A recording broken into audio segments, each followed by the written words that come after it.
We'll be in Matthew chapter 12, starting there.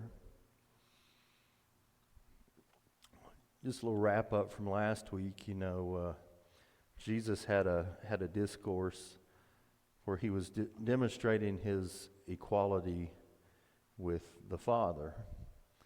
And this discourse happened after he healed a guy that had been paralyzed for 38 years. And basically, Jesus is saying that he's got work to do while he's here on earth. He does what he saw his Father doing. And the work is getting people to believe the message, and that message is that Jesus is the Son of God. And miracles that he performs confirms that message. And we've talked about Jesus has to overcome a preconceived perception that the Jews have about the Messiah. And he's going to keep hitting a wall against that preconceived conception of what the Messiah, who he is, what he's supposed to be doing. And it just continues, and some people mentioned last week that this is a period that has been deemed the period of controversies in Jesus' ministry. And it's going to continue. So, as we talked about Jesus, the Sanhedrin, the ruling party, what do they know about him? Ken brought it up last week. What's his father's occupation? Carpenter. Has Jesus studied at the feet of the prominent rabbis? He's from Nazareth. He's from Jesus of what? Galilee. That's not where the Messiah is supposed to come from, but they didn't check the full history of everything. So he's got these he keeps hitting this brick wall, even though he's doing miraculous things. And now we're going to get into a point to where they're going to start trying to find anything they can to accuse him of doing wrong.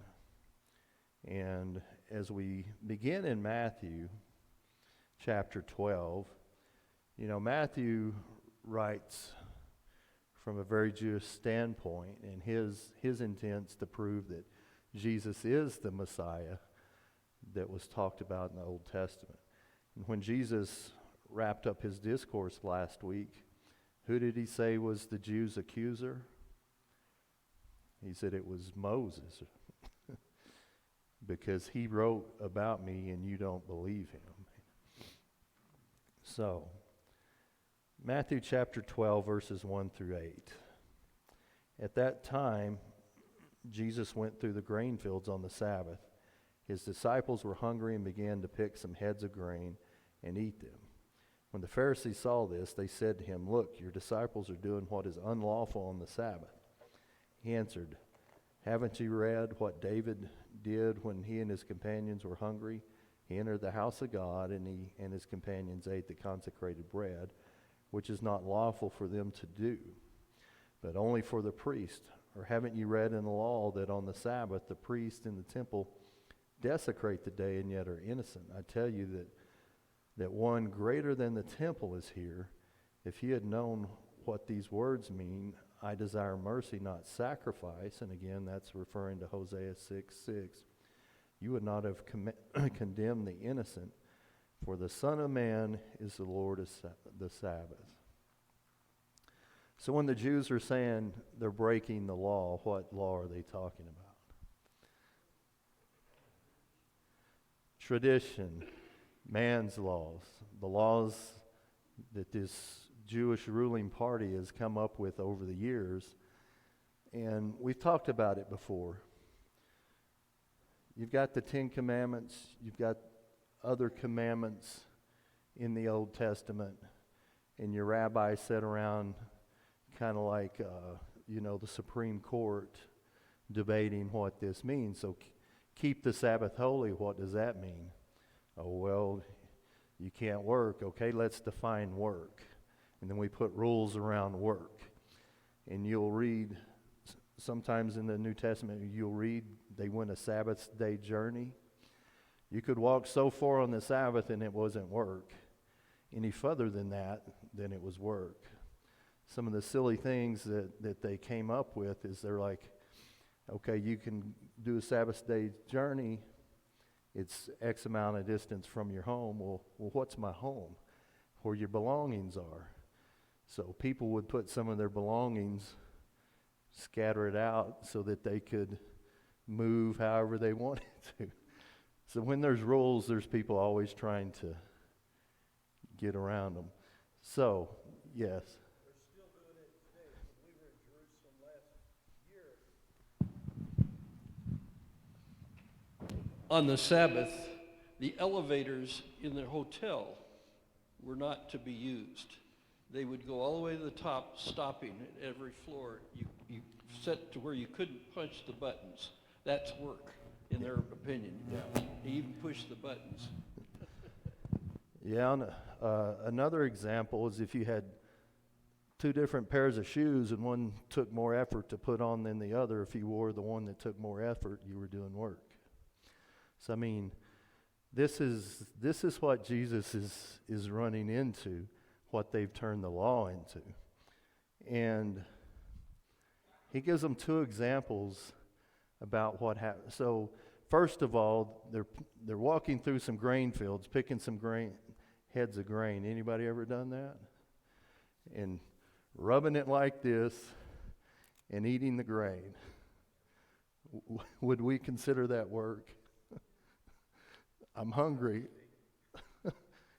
Yeah, they were harvesting, right? That's how the Pharisees looked at it. And then Jesus throws them back to 1 Samuel chapter 21. You remember when David was on the run from Saul, and him and his men were hungry. When they arrive to the priest, they don't have anything but the consecrated or the showbread, which is bread that is baked, put in the presence of the Lord, and only the Levites were supposed to eat it. And during that conversation, the priest said, this is the only bread we have. And he's like, have your men kept themselves pure? And David's like, we've been on a 3-day journey. We haven't had time to desecrate ourselves. So anyway, they wind up taking the bread and eating that. And Jesus talks about that. And he also brings up, who else is working on the Sabbath? The priests. Okay, how are they innocent then? If they're in the temple doing this work, sacrifices, things like that, isn't that work? That's what they do day in, day out. But Jesus says they're innocent. And then Jesus says, someone greater than the what is here?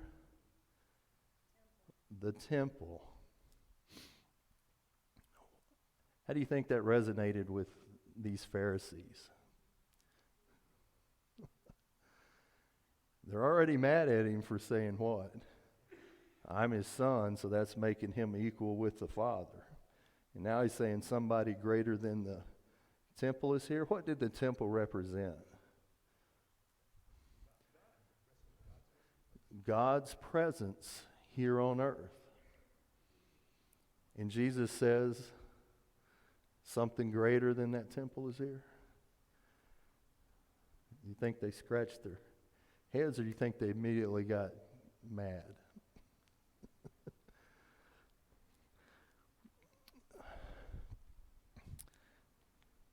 What do you think? I tried to picture this as I read through this a couple times this past week.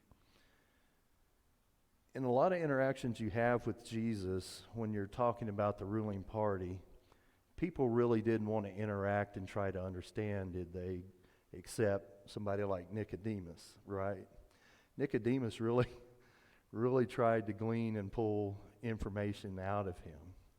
So when Jesus says that the priests are innocent even though they're working on the Sabbath, do you think they stopped to ponder that, or that they stood fast in their condemnation of the disciples. They could make an excuse, right? Saying they're serving God. And Jesus says somebody greater than the temple is here. And then he goes into this, the second time that he's quoted Hosea 6:6. If you had known what these words mean, I desire mercy, not sacrifice, you would not have condemned the innocent.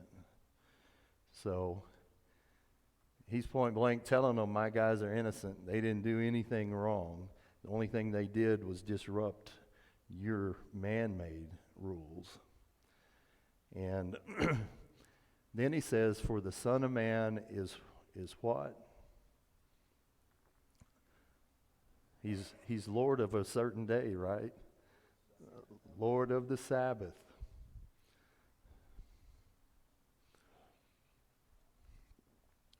So, again, controversy.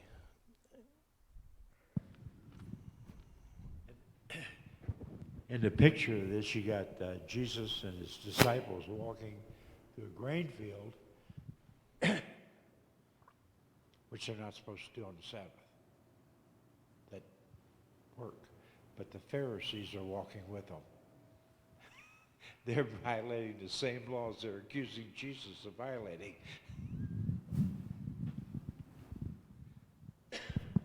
Yeah, you know, and we can kind of flash back a little bit to the guy that was laying by the pool that, you know, when Jesus asked him, do you want to get healed? And he just makes this, you know, somebody beats me down there. After Jesus heals him, and he's walking around carrying his mat, the first question they get, it's unlawful, or they say it's unlawful for you to do this. He goes, but the guy that healed me told me to do it. We're not given any account that there's any concern that this guy hasn't been able to walk for 38 years, right? It's like, who told you to violate our laws? So that's the situation that Jesus is in right now. And like I said, it's just going to continue to get worse. So as we continue on in Matthew chapter 12, verses 9 through 14, they're going to get even more upset with him. And you can read through Matthew's account in chapter 12, Mark's account in chapter 3, and Luke's account in chapter 6, and get a full picture of the rage that they have at him for doing this. And Jesus is also indignant and angry because of the hardness of their heart. And he's just trying to prove a point to them. So, verse 9 of chapter 12 of Matthew. Going on from that place, he went into the synagogue. And a man with a shriveled hand was there, looking for a reason to accuse Jesus. They asked him, is it lawful to heal on the Sabbath? Later on in Jesus' ministry, they ask him another question, trying to trap him, right? He's like, is it okay to pay what? Taxes. So they're looking for a way to accuse him. And then Jesus replies in verse 11. He said to them, if any of you has a sheep and it falls into a pit on the Sabbath, will you not take hold of it and lift it out? How much more valuable is a man than a sheep? So would any of those Pharisees done what Jesus said if their sheep fell in a pit? Or would they wait till the sun set and go pull it out? Okay. Yes, Hal. They're looking for a reason to deny him.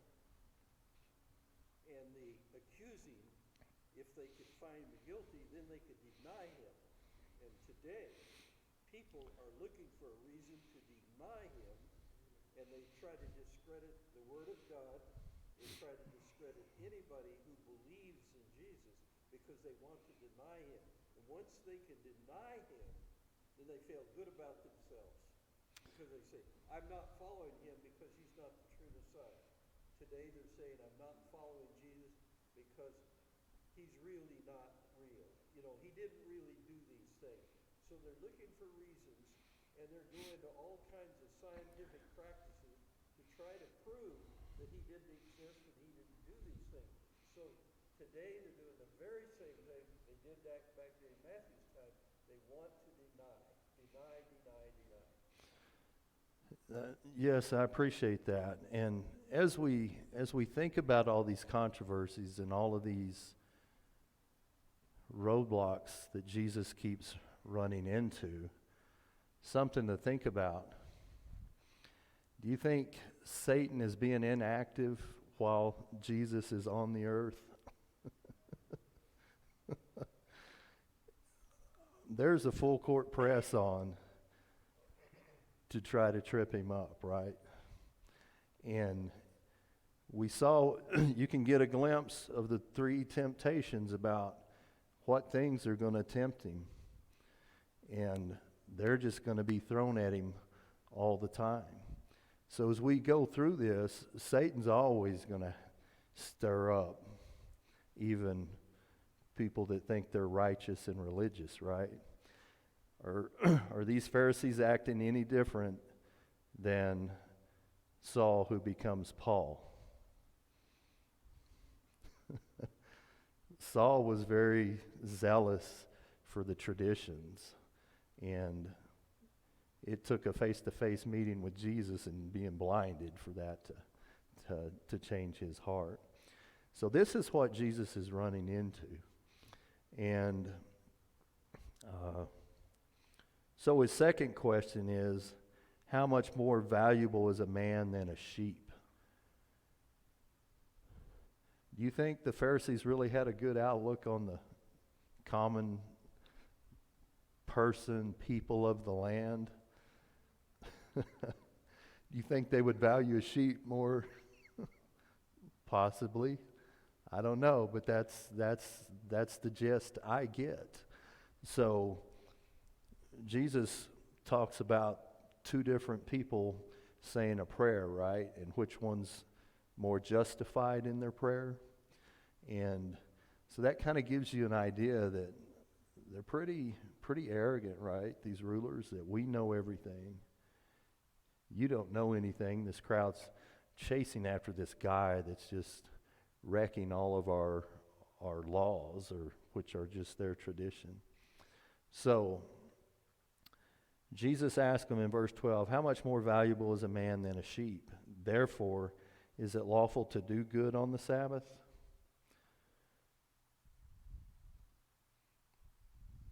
What would the answer be? Yes. And he said to the man, stretch out your hand. And he stretched it out, and it was completely restored, just as sound as the other. But the Pharisees went out and plotted how they might kill Jesus. So his message isn't resonating with the Pharisees. He healed a guy's hand. Did Jesus,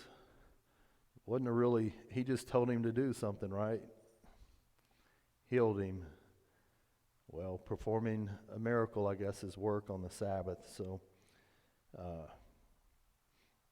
how much hate, discontent must you have to want to plot to kill someone? We'll get to.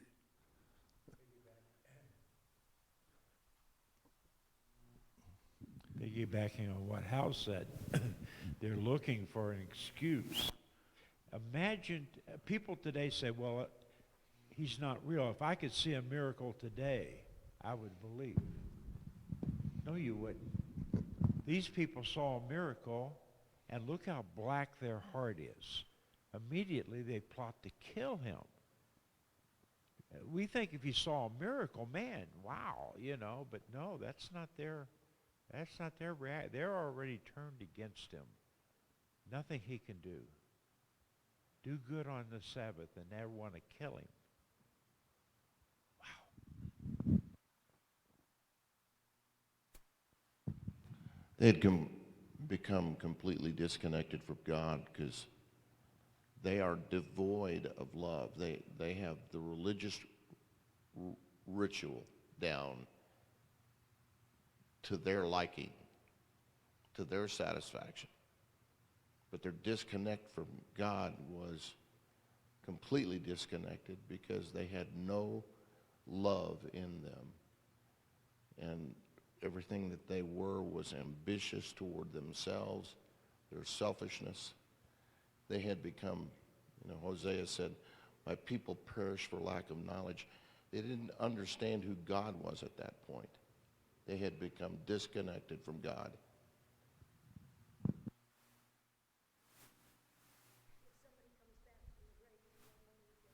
Yeah, in the,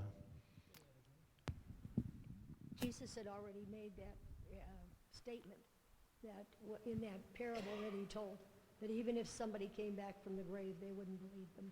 Lazarus and the rich man, you're exactly right. So when he did raise Lazarus from the dead, did that win over the Pharisees? They're like, no, we've got to kill him and kill Lazarus. We got to kill the miracle.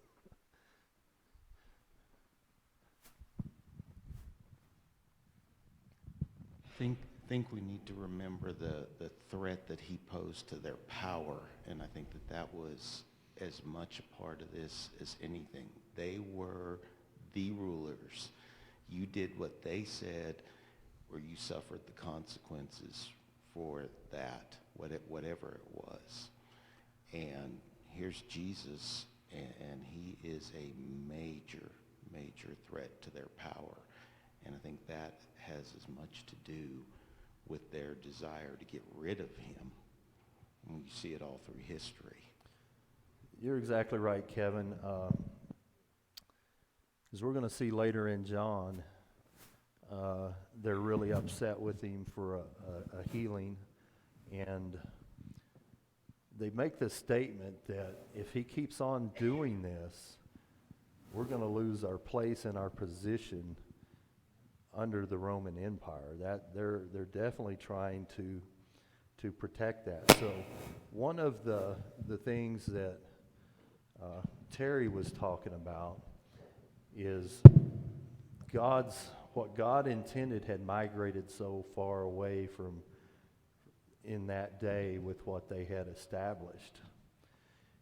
So the question we need to ask ourselves, what caused the Restoration movement? Things like this, right? So how do we stay on track with God's true message, his true word, what he truly intended versus what I think? That's stay in the word. Today we're talking about what the Pharisees did. Now let's look behind that and see what their motivation was. You touched on it. They didn't want to lose their power, but it was the exact same motivation then as it is today why people won't accept Jesus. They did not want to change. They were in their comfort zone. They did not want to change or repent. They were comfortable the way they were, and anybody that would challenge that comfort was an enemy to them because they liked the status quo because they were the rulers, just like he said. So today we have the same motivation. When you decide to change, you're taking personal responsibility to accept him and change. That's why people won't accept it today. Well, I'm a good person. I do all these things. I obey the law. I pay my taxes. They don't want to change the status quo. And the Pharisees did not want to change the status quo. Their motivation revealed why they were behaving the way they behaved and why they kept challenging him. The same thing happens today when you start talking to people who are in their status quo and they don't want to make any changes in their lifestyle. And so it's the same motivation, same thing. Yeah, thank you. I just want to rewind a little bit to the comments about if your sheep falls in a pit, would you pull it out and so forth. At the end of that, I believe he said, therefore is it lawful to do good on the Sabbath? And just notice that, at least in my version, that's declarative. He's actually saying, laying down the law and saying, it is good, lawful to do good on the Sabbath. A person is more valuable. Exactly right. So appreciate all the discussion that definitely adds to our class. So I'm going to jump to Mark chapter 3. This same event is recorded in verses 1 through 6.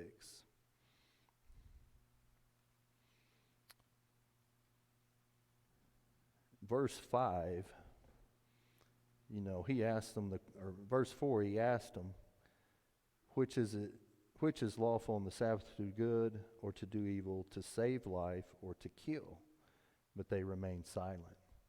He looked around at them in anger and deeply distressed at their stubborn hearts.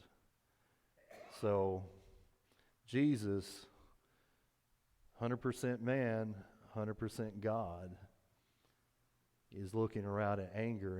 And what did he say? He was distressed at their stubborn hearts. So self-reflection, has God ever been distressed at your stubborn heart over anything?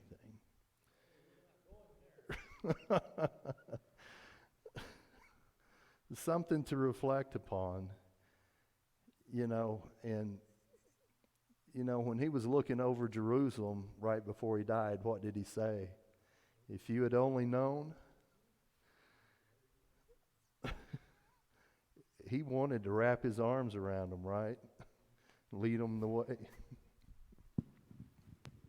As we're looking at this harmony of the Gospels, you pick up, when you start reading it this way, you pick up details. Matthew doesn't include this detail. He just says they plotted to kill Jesus. But in Mark, he says they went out, the Pharisees went out, and conspired with the Herodians. Exactly. If you know anything about the political power and stuff, those two groups did not get along.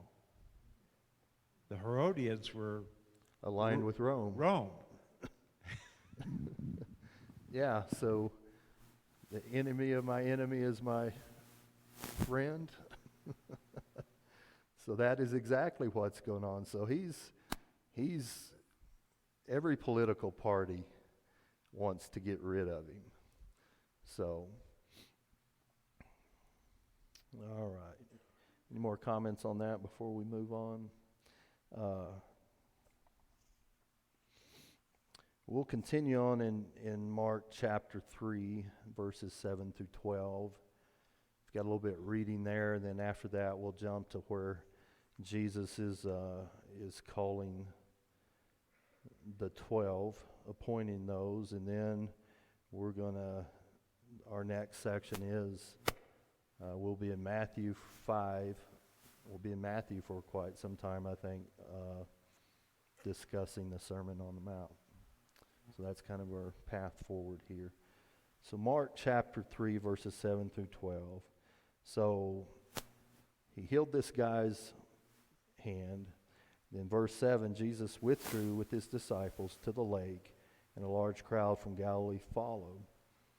When they heard all he was doing, many people came to him from Judea, Jerusalem, Idumea, and from the region across the Jordan and around Tyre and Sidon.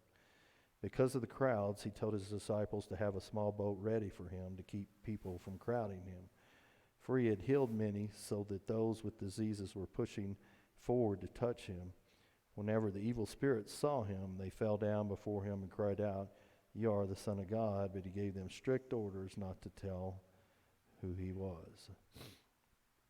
So the Pharisees went off to plot how to kill him, right? Who's still following Jesus? Your everyday common person is who is attracted to Jesus, right? They see something that they like. They see something that's attractive. Jesus is the light of the world, right? They see that. They heard what he's been doing, healing people. What kind of hope has the Pharisees placed on the common people?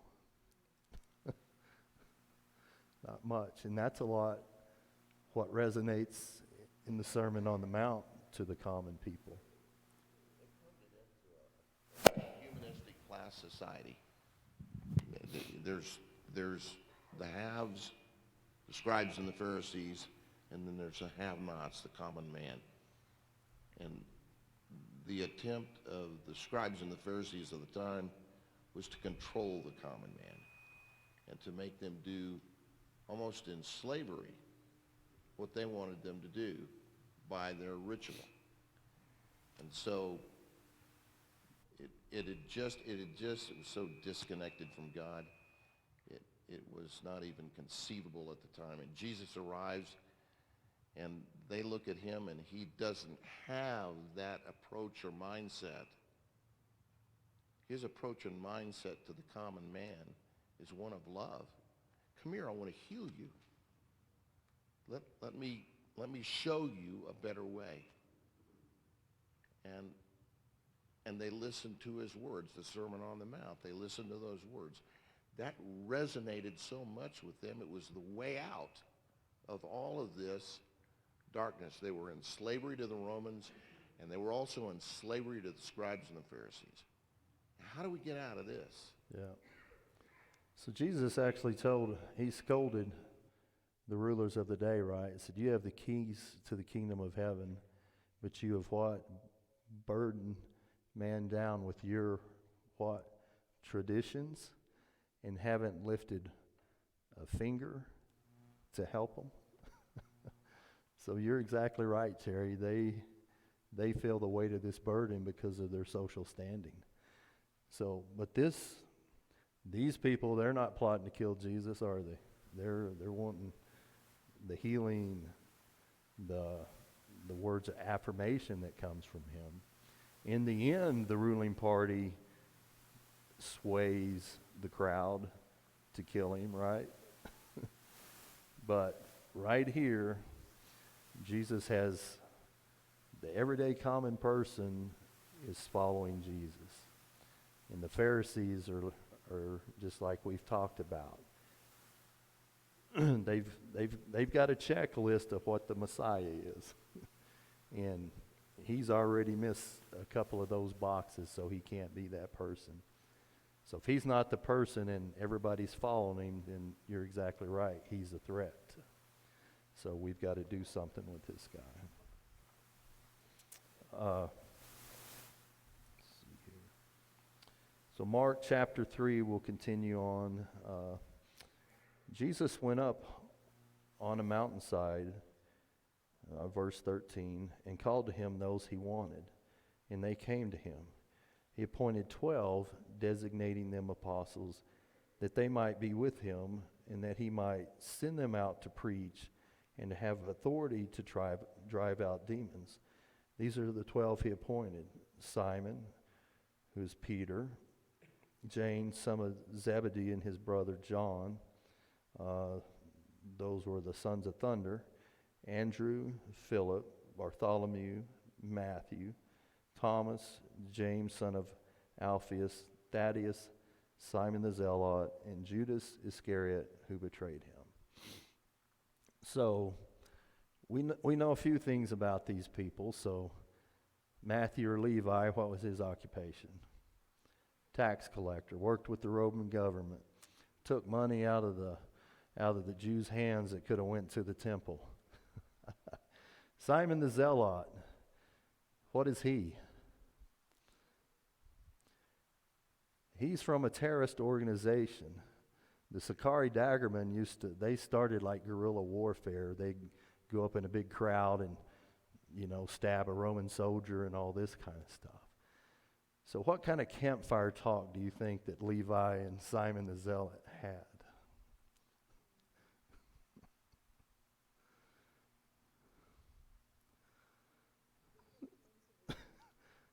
Different points of view. Did Jesus pick 12 people with the same upbringing, the same ideology? No. They're all different. But they all served a purpose in the kingdom of God, correct? And I'm thankful because we have this gospel message right here because of the work that they did. So, as we think about these apostles, they've got some struggles in their mind too, right? They're trying to compare, contrast, and validate what they've been taught all their life versus what they're hearing from Jesus.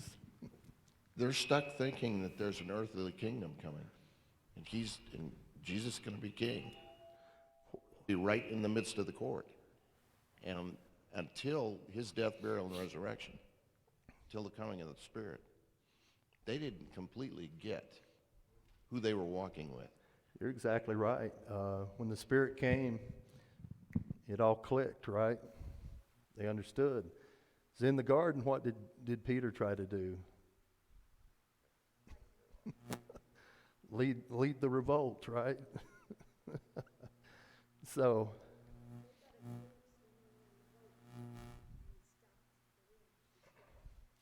they were scared of the storm, then they were more scared of him after he calmed it, right?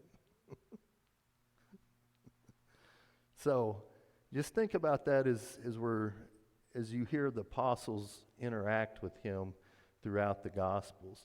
All different upbringings, but they all have the same curse of the law on them,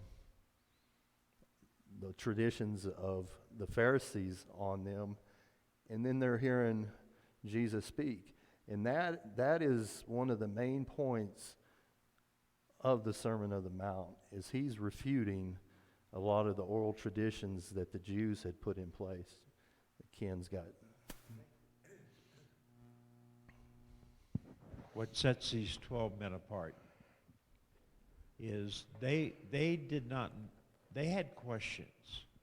You know, I think back when they say, they're comparing Jesus to John. Teach us to pray as John taught his disciples. Some of these were John's disciples, so they're still asking, but they're saying to him, teach us. When he tells a parable that they don't understand, they say, explain this to us. So they're willing to learn. That's the difference between them and a lot like Hal was saying, those that were trying to find a reason, an excuse to deny him. They were looking to learn of him. So that witness of John the Baptist was very important, right? It helped those apostles know that John said something about this guy, and it's key for the history of Israel. The transfiguration is another moment at which they're set. God literally comes, and with his voice he should have set that understanding for them. Listen to him. You've had all these that you've sought after in the law.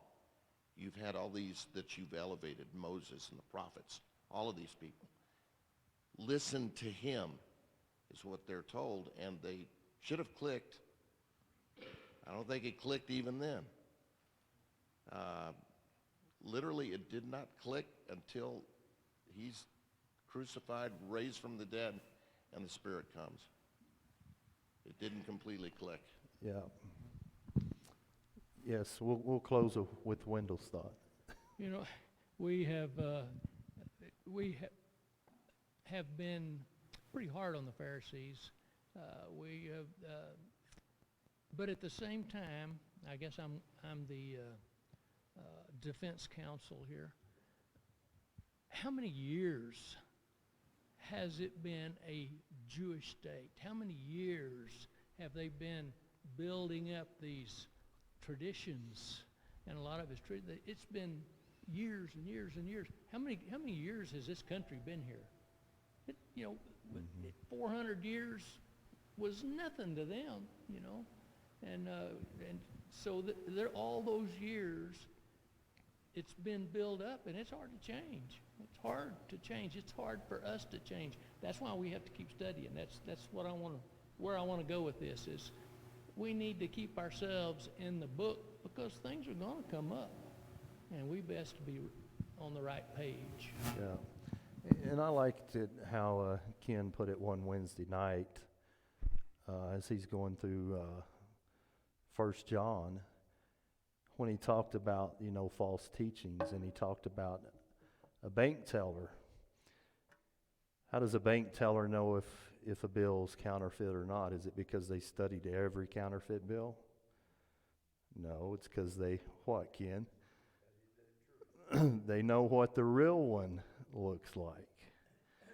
So, for us to know the truth, we've got the Word of God right here, so we need to study it so that we know what's true.